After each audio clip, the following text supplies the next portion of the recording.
Alors, correction du numéro 24, page 214, qui est corrigé à la fin du livre, mais vous avez souvent du mal sur ce type d'exercice.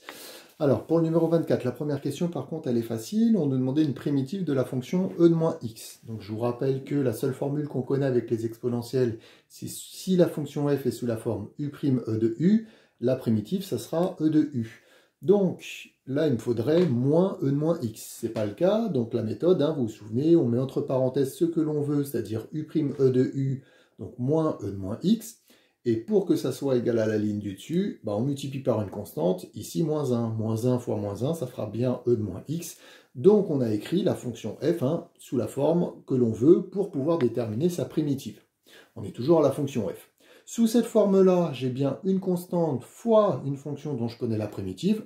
Donc grand F, ça sera moins 1 fois la primitive de ça, c'est-à-dire e de moins x. C'est-à-dire moins e de moins x, j'ai ma primitive, la primitive de la fonction petit f.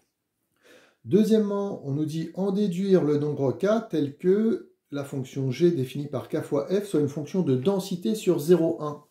Donc la principale propriété, il faut que l'intégrale de la fonction g sur 0,1 soit égale à 1. On va déterminer la valeur du réel k pour que k vérifie en fait cette propriété. Vous vous souvenez le cours, c'est une fonction de densité sur AB si l'intégrale sur AB est égale à 1. Donc il faut qu'on ait cette condition. Je calcule le membre de gauche, c'est-à-dire l'intégrale de la fonction g sur 0,1. C'est un petit peu la même question que le numéro 23, deuxième question. Donc je calcule, je vais avoir besoin, donc la fonction g, je remplace, c'est k e de moins x, je laisse k, parce que le but de la question c'est de trouver sa valeur.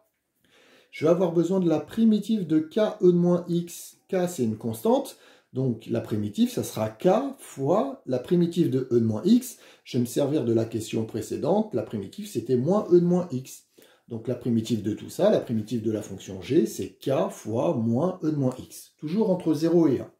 On fait la différence des deux images, donc grand G de 1 moins grand G de 0, si j'avais appelé grand G la primitive.